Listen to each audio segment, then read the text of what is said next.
The summer sun hung low over the Hartwell backyard, casting golden light across the terrace where neighbors gathered for another Saturday evening. Natalie Hartwell held her wine glass loosely, her laughter already loose from the day's drinks. She was beautiful in that effortless way, blonde hair swept back, coral sundress clinging perfectly, and she knew it. "Honestly," she announced to the small cluster of guests, "I'm thinking about trading him in." She gestured toward her husband, Daniel, who stood by the grill with their neighbor, James Bennett, chatting about the upcoming renovation project. 32 years of marriage and I'm absolutely done. Someone take him off my hands. Please. Several people laughed, the joke landing perfectly in that particular tone of marital exhaustion that resonates at suburban gatherings. But the laughter shifted when a voice cut through, young, amused, carrying an edge none of them expected. "I'll take him." The words came from Olivia Bennett, James's daughter, who had recently moved back into her parents' home after a breakup. At 23, she was the youngest person there, all dark curls and sharp intelligence, sitting on the garden bench with a slight smile playing at her lips. She wasn't being particularly serious, or so everyone told themselves, but the comment hung in the air like a challenge. Daniel's head turned slightly. Their eyes met for a fraction of a second longer than they should have. Natalie's laugh became brittle, her recovery practiced but hollow. "Well, he's all yours," she said, turning away to refill her glass. What Natalie didn't see were the months that had preceded that moment, the quiet erosion of their connection. She didn't see how Daniel had become invisible in his own marriage, reduced to a provider of income and logistical support. She didn't recognize the slow fade of intimacy, the way his touch had become perfunctory, the manner in which she'd begun to look through him rather than at him. And she didn't know about the moments Olivia and Daniel had already shared. The conversations had started innocently enough, Olivia borrowing tools for her renovation project, Daniel offering advice. Then came the morning coffee chats when Natalie left early for her consulting job. Olivia had been struggling after her breakup, and Daniel had been patient, understanding in a way Natalie no longer seemed capable of being. They'd talked about literature, philosophy, dreams deferred. He'd listened to her voice herself, her desires, her worth, something her own family rarely did. Olivia had noticed the sadness in Daniel's eyes, the way he seemed to shrink when Natalie criticized him. She'd offered him the same thing, attention, presence, the kind of unconditional regard that married people often took for granted until it was gone. That night, after the guests left and Natalie disappeared upstairs to bed, Daniel sat alone on the terrace. He could still see Olivia's face, that knowing smile. And for the first time in years, he felt wanted. The joke had been meant as entertainment, but it had unlocked something neither Daniel nor Olivia had admitted they were seeking: permission to acknowledge what was already growing between them. The week after the barbecue unfolded in careful silences and calculated moments. Daniel found himself timing his morning runs to coincide with the hour when Olivia took her coffee on the front porch of her parents' home. It wasn't difficult. They lived just 3 houses apart, their properties separated by only a stretch of manicured lawns and carefully planted privacy hedges that suddenly seemed far too transparent. Natalie was consumed with a new client project, one that demanded her presence in the office by 7 in the morning and kept her there until well past 6. She'd stopped asking Daniel about his day, stopped noticing that he'd begun to care more about his appearance on his regular commute days. She didn't see the new cologne, the way he'd started running again with renewed intensity, or how he lingered in the shower, preparing himself for a day that held none of the excitement she could anymore provide. On Wednesday morning, Olivia was waiting on her porch when Daniel jogged past. She wore a sundress despite the early hour, and she held out a water bottle like an offering. "Thought you might need this," she said, and the innocence of the gesture was its greatest deception. He stopped, breathing hard, his chest rising and falling. She handed him the bottle, their fingers brushing, an accident that felt deliberate. He drank, watching her over the rim, and the simple act became intimate. The water was cool, but his mouth felt dry with want. "Thank you," he said, though both of them understood he wasn't referring to the water. The conversations deepened after that. On Friday evening, when Natalie announced she'd be staying late for drinks with colleagues, Daniel found himself on Olivia's parents' porch. They sat on the wicker chairs overlooking the garden, not quite touching, but existing in the charged space between proximity and appropriate distance. "Your wife doesn't understand you," Olivia said softly. It wasn't a question. No, he admitted, the word a confession he'd never voiced to anyone. She doesn't. I do.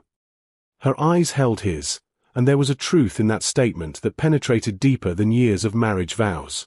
She did see him, not as someone to fix or criticize or ignore, but as someone worthy of attention, of desire, of care. On Saturday, when Natalie spent the afternoon at the salon and spa, "Time for myself," she'd said dismissively, Olivia found him in his garage, supposedly organizing tools. The afternoon heat made everything feel suspended, dreamlike. When she moved toward him, there was no hesitation. The first kiss was tentative, almost cautious, but the second was surrender. They didn't go further that day, not quite, but they went far enough. Pressed against the workbench, her hands in his hair, his lips on her neck, tasting the perfume of her skin. They were gasping when they heard the distant sound of Natalie's car in the driveway, and they separated like broken magnets, knowing they'd crossed a line that couldn't be uncrossed. Daniel drove that night, hours without destination, trying to outrun what he'd become. But every street corner felt like a mirror, reflecting back the weakness he'd always feared lived inside him. By the time he came home, Natalie was asleep, untouched and unaware. He lay beside her, aware of every inch of space between them, a distance that suddenly felt insurmountable, not because of Olivia, but because he'd finally admitted the truth. His marriage had died long before his neighbor had brought it back to life. Secrets have weight. They accumulate like sediment, making every gesture heavy with implication, every word fraught with the possibility of exposure. By the third week, Daniel could barely look at Natalie without feeling the gravitational pull of his deception. It manifested in irritability, in distance, in the 1,000 tiny cruelties that guilt manufactures. "You're different," Natalie observed one evening, studying him across their dinner table with the scrutiny usually reserved for professional presentations. "Distant. Are you having an affair?" The question was so direct, so unexpected, that he nearly laughed. The laughter would have damned him more certainly than any admission. Instead, he set down his fork with exaggerated care. "No," he said, and the lie tasted like copper. But his body betrayed him. The slight tension in his jaw, the way his eyes flickered away, the pause that lasted half a second too long. Natalie had been married to him for 32 years. She knew him the way a musician knows an instrument, understanding the subtle vibrations that indicate something fundamentally wrong with the tuning. That night, she didn't sleep. She lay beside him in the darkness, running through the catalogue of her observations. Daniel's new attention to his appearance. His frequent work calls that took him into the garage. His careful cheerfulness, the way it felt performed. And the way he'd looked at Olivia at the barbecue, that fraction of a second that had already told her something she'd been too absorbed in her own life to acknowledge. The next morning, while Daniel was out on his run, Natalie sat in her car outside the Bennett house. She watched the front door, waited, and when Olivia emerged, disheveled from sleep, wearing one of Daniel's old running shirts over pajama shorts, the truth crystallized into something undeniable. She didn't confront them immediately. Instead, she observed. She noted the way Daniel's phone buzzed constantly with messages he'd read away from her. She watched his face light up when Olivia appeared in their backyard under the pretense of returning borrowed garden equipment. She paid attention to the language of their bodies, the way they couldn't be in the same space without creating a gravitational field between them. The hardest part wasn't the realization that he was sleeping with their neighbor. It was understanding when it had started, that it hadn't begun with a moment of passion or an accident of circumstance. It had begun with her own careless words, her own casual dismissal of the man she'd promised to cherish. The joke about giving him away had done exactly that. It had announced to everyone, most importantly, to Daniel, that she no longer valued what they'd built. On a Tuesday evening, Natalie made her move. She invited Olivia over for tea, a calculated performance of civility. They sat in the formal living room, and Natalie poured with steady hands. "I know about you and Daniel," she said without preamble, watching the color drain from Olivia's face. "I've known for over a week." Olivia's hand trembled. She set down her cup, and suddenly she looked very young, very frightened. "Natalie, Did you sleep with him?" The question was cold, clinical, a surgeon's precision in tone. "Yes." Olivia's voice was barely audible. It wasn't supposed to. It wasn't supposed to be what? Intentional? Deliberate? Natalie leaned forward.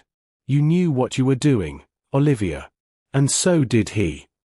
What Natalie found most devastating wasn't the affair itself. It was the realization that she'd been absent for so long, so consumed with proving her worth in her career, that she'd forgotten to prove it at home. Daniel hadn't been seduced away from love. He'd been starved of it until even the attention of a 23-year-old felt like salvation. Daniel came home at 6:30, his routine as predictable as the guilt that now structured his days. He found both women waiting in the living room, a tableau that made his stomach plummet. Natalie sat on the sofa with the composed expression of someone who'd already processed the worst of her emotions. Olivia perched on the edge of the armchair, looking like she might bolt at any moment. Sit down, Natalie said, and it wasn't a request. He didn't sit. How long have you known? Long enough. Her voice was steady, controlled. I've known long enough to understand that you've been betraying our marriage, that you've been lying to my face every single day, and that you've been bringing our neighbor into our home, into our bed, metaphorically, if not literally. Daniel's face flushed. Natalie, I can explain. Can you? She stood, and her calmness somehow felt more devastating than anger would have.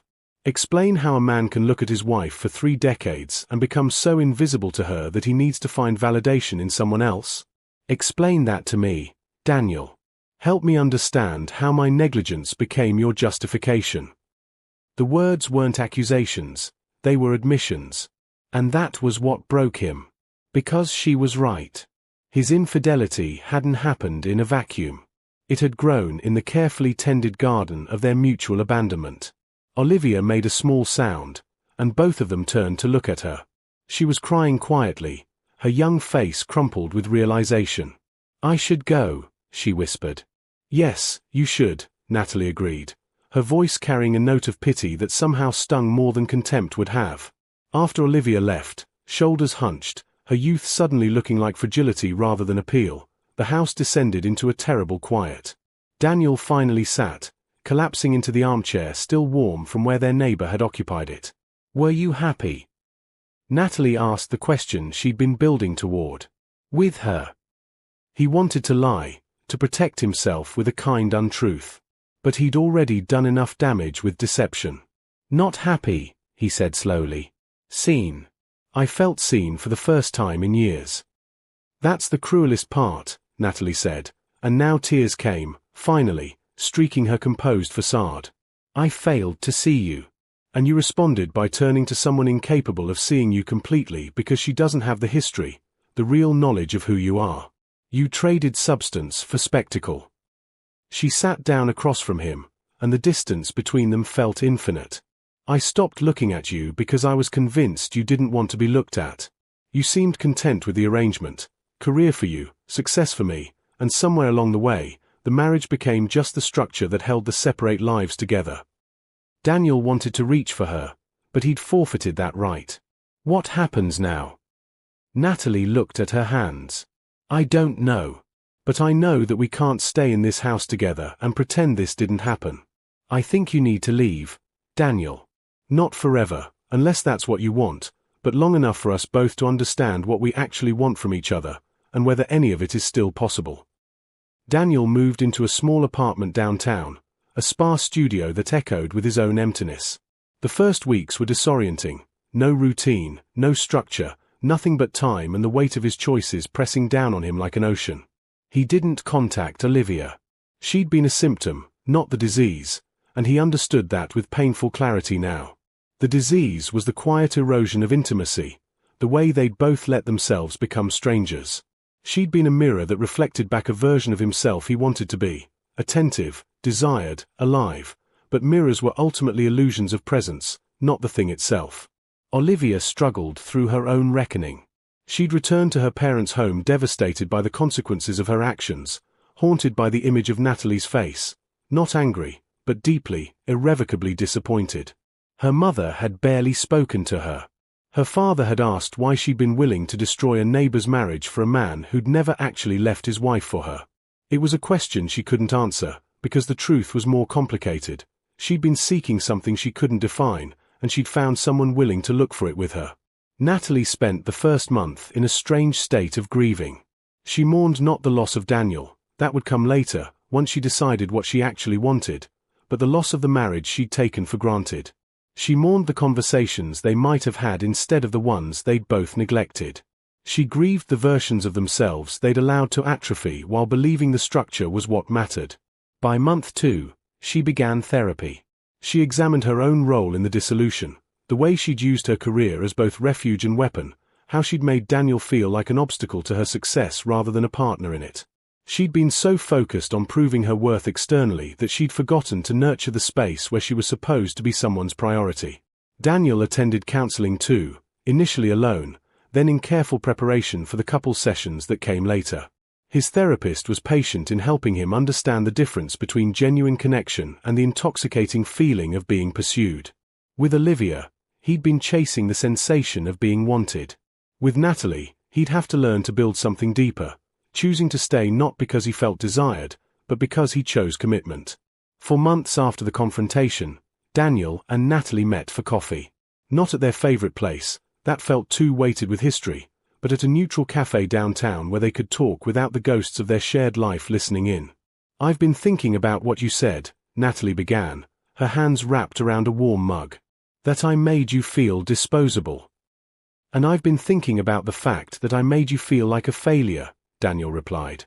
"I constructed a narrative where I was the victim, when the truth is, we both abandoned the marriage.